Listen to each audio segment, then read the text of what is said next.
Hi everybody, welcome back to another special episode of Safari Mack, where I'm your guide and your host helping you make connections to the wild. Except for today's video, we're not focusing on an animal, but we're focusing on an issue that not just animals, but people, as well as the health of our planet is facing right now with the production of palm oil. Now, if you're joining me from my previous video on part 2 of the orangutan, you may remember how I only just covered a little bit about the problems that orangutans are facing in terms of palm oil plantations as well as the production of it. Today we're going to go a little further in depth. As always, please hit the like and subscribe button if you enjoy my content. Be sure to check out my other videos as well as the email, which I will leave down in the description below. But in addition to that, there will be a number of resources that you can check out as well that relate to today's video so that you can learn for yourself and make better decisions. So let's get started. First of all, what is palm oil? Palm oil is a kind of vegetable oil that has been pressed and refined that can be stored at high temperatures and not lose its quality as a kind of cooking oil that has been used in Africa for thousands of years. In fact, palm oil really comes from the palm tree, which originated from Africa. But now, how far back does this go? It turns out, even to the times of ancient Egypt. In fact, in the late 1800s, archaeologists had discovered a tomb in the ancient city of Abydos that contained pots that were stored that had bits of palm oil inside it. So obviously, the use of this vegetable oil goes way back in time. But now let's get into the more of a recent times. Now, how it got to European markets and into products all over the world, it all begins well over 200 years ago. This is back when the exportation and importation of African slaves to the Americas was abolished forever in the early 1800s, maybe 1806 or 7 to be precise.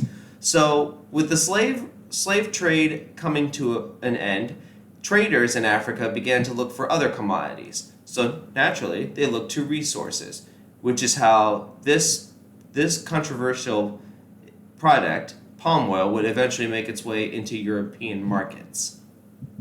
Now, where is this stuff grown?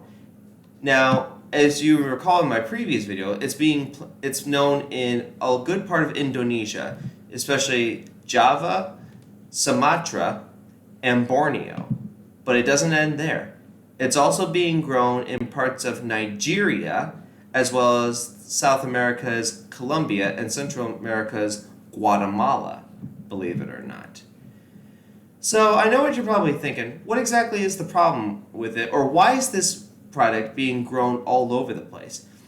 Well, according to the World Wildlife Fund, the UK of the United Kingdom, as they state, palm oil is an extremely versatile oil that has many different properties and functions that make it so useful and so widely used. It is semi-solid at room temperature, so it can keep spreadable, and resistant to oxidation, so it can give products a longer shelf life. So now, with that said, where would you find this product? You would find it in cosmetics, our favorite Girl Scout cookies, shampoos, even pizza dough. And the list really continues on. To find out where else you can find this product in, check out the links that I will leave down in the description below. Now, I know what you're probably thinking at first. What's the big problem? Well, unfortunately, the reason why we're growing this plant all over the place, it's pretty cheap and easy to grow. So let's go into some of the pros and cons. Now, the pros are, as I've just mentioned, this plant is fairly easy to grow, so it grows pretty quickly. It is a source of income for lower countries, so they're able to make a little bit of money. Believe it or not, as mentioned, it's pretty interesting with how far you can make this product go into.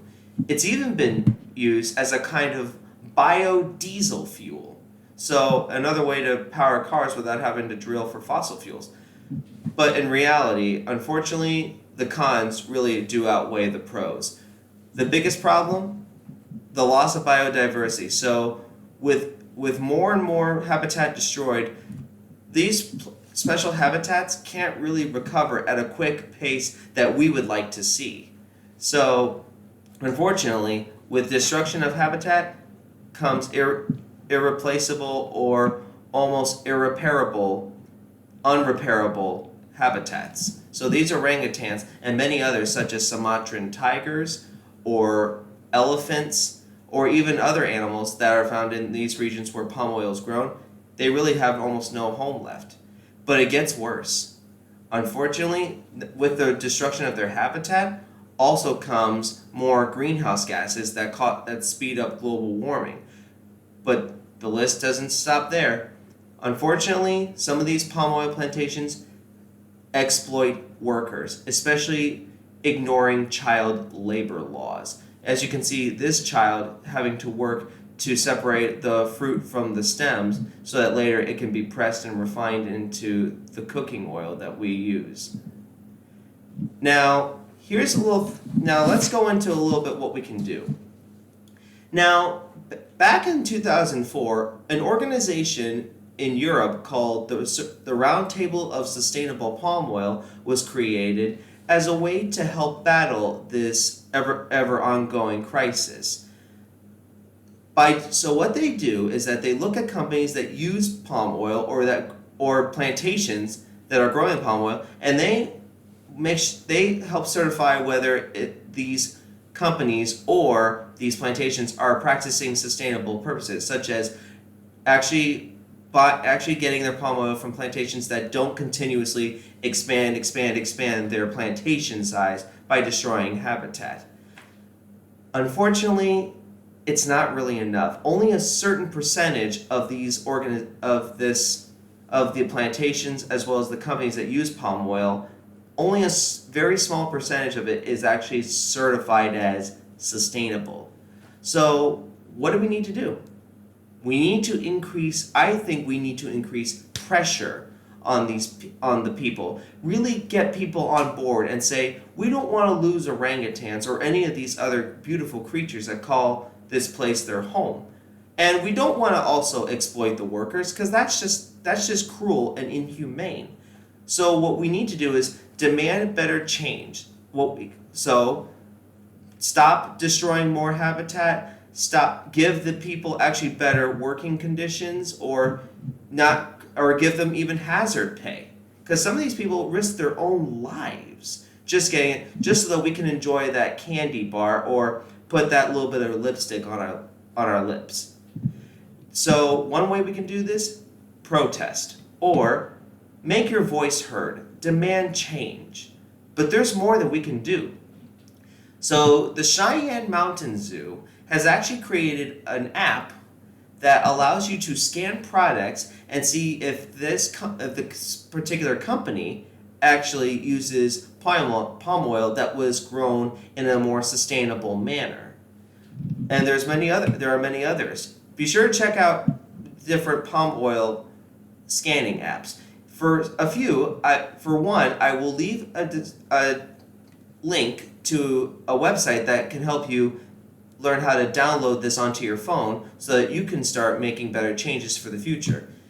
Folks, this is a really serious issue. If we do not take action on this now, and if we don't demand even more change, we can like I mentioned in the orangutan not only are we losing these beautiful creatures, but we're also losing homes. The rainforests are truly the lungs of the earth. If we lose that, then the earth is going to encounter much worse problems than we currently are facing now. So as always, thank you for tuning into my video. Be sure to join me this Saturday for our journey to India to search for the Bengal tiger. Hit the like and subscribe button. Send me an email if you have questions, and check out the links that I leave down in the description below. Until this Saturday, this is Safari Mack. I'll see you all out there.